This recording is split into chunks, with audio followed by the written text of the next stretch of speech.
All new features with CloudCal.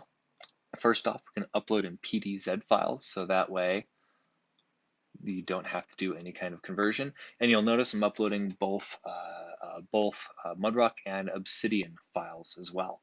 The idea here behind here is to create a very complex calibration. So this is going to have every element from sodium to uranium, and all the spectra were taken without a filter.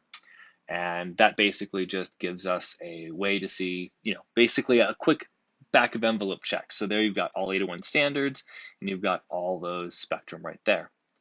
We're going to come over to counts, and we are going to add all of these elements. So this will be a very complex cal. Note we'll add elements like chlorine. This is useful just so they're available in the shortlist as options for various corrections. Just as a quick example, the use of chlorine, or a correction to the escape peak of chlorine, can improve the quantification of elements as light as sodium. So let's just go through here, get these guys. We're going to add both rhodium, so K alpha and L alpha. We'll grab both bariums, K alpha and L alpha, and then lead L beta, because that is that just avoids the overlap with arsenic K alpha.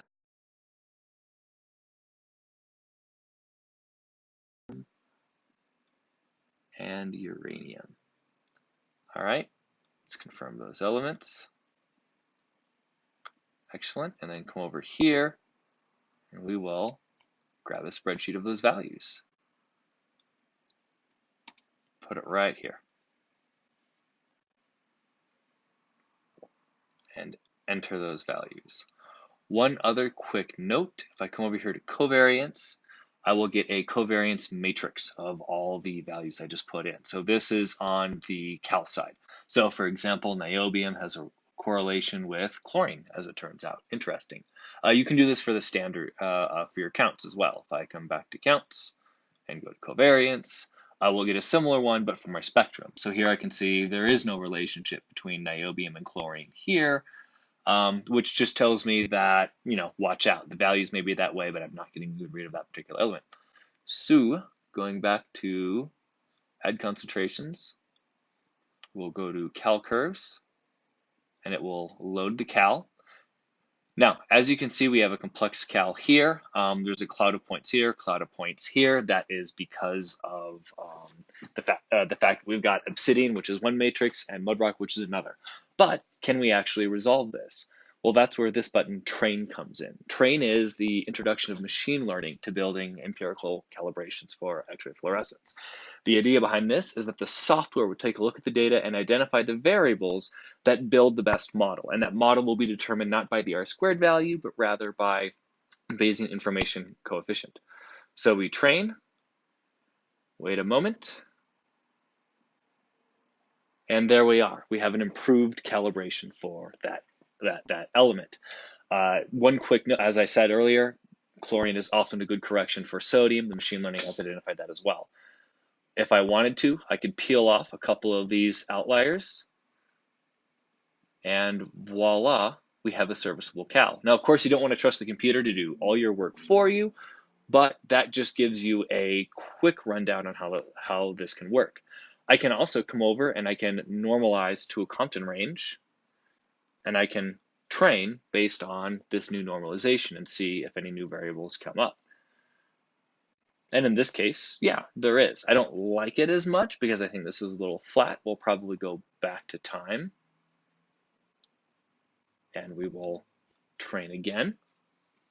But just to show you, you can use train as a quick modifier. Now, if I'm coming over to train and I decide, you know what, I don't understand why gallium has this influence, so I'm going to get rid of that variable, I can do so, nothing changes. As far as this goes, you can always add it back in by either adding it manually or going through. Now, normally I'd love to give you an extensive explanation as to why gallium improves the calibration of sodium, but the short of it is I have no idea. I'm still learning about this, about the spectrum through these new algorithms that are really testing ideas that I didn't have in general. If I decide I want to increase the number of variables, I'd like to use the machine learning. So in other words, bump that up to 3 and click train. This will let me take a look at additional variables. Now, that is an exciting way to do it, but just a quick note, you may not always want to do things that way because the more variables you add, the more likely it is that you're going to create covariance effects. So in this case, it doesn't see any additional benefit to another variable, which is good.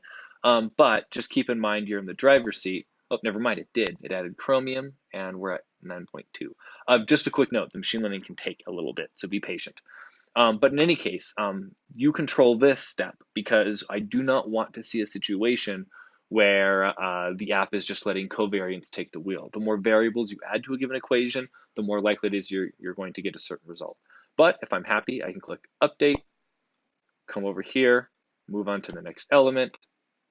Now, every time you move to another element, we have not done any kind of training, but if I wanted to do so, I would click Train here, wait a moment. And just FYI, you'll always want to be patient with train because if you have too many standards or you choose too many variables, it can take it a minute to run through all the different options that are available for that algorithm. So in this case, even though I allowed it to have up to 3 additional predictors, in this case, it only identified slope corrections for sulfur and cobalt. So in other words, it rejected all those other patterns. I do not know what the relationship of cobalt to magnesium is. So it can't provide you any insight there, though I suspect it has something to do with iron. However, sulfur has an obvious effect on magnesium being so close it can excite it. So I can update there, save, and then download that model. Save that. And I can also download a report, which is a PDF of these results. The other thing I can do, and this is just a quick note, I can go over to cross-validation, and I can randomly split the data to get a sense for how generalizable this cal is. What this means is about 43% of the calibration is pulled out from the cal curve and used in the validation curve. I can also take a look at diagnostics, and this just gives me a bird's eye view of everything. So I've only got one point that's an outlier. We can actually get rid of that one if we'd like. I can take a look at my QQ norm, and I want to see that these are more or less straight.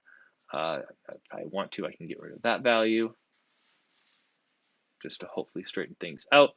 Come back to cal curves, see how the curve is doing. It took out that high value, but this provides a generalizable cal. So in any case, that is CloudCal in a nutshell, some of the new features. Everything else, actually, there is one other feature I should definitely tell you about. If I come over to multiple instruments, and let's grab multiple instruments. So in this case, I'll want to go to Documents, ICRAF, 2017 data, pooled our cals. So the use case scenario here is one in which you've already gathered lots of data.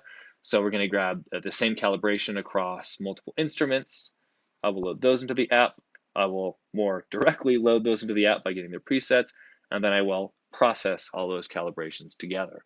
This lets you apply calibration to all the instruments for a given calibration set, and where that really becomes useful is in the cross-validation stage, where I can change where I can randomly pull out certain data points and see if the cal lines are precise and accurate. This is just a nice way to see how this works. Right now, this is completely randomized between instruments, but if I click here, I can randomize by spectrum, which just changes that randomization to hold the same standards consistent across multiple instruments. Anyway, that is just in a nutshell the major features. So those include PDZ files can be loaded up, not just open source ones. You can use machine learning to identify the correct slope corrections. You can take a look at covariance. You can use diagnostics cross-validation, and you can also calibrate multiple instruments at one time. In any case, thanks a bunch, and if you have any questions, feel free to email me at b.lee.drake@gmail.com. Thanks a bunch, and bye.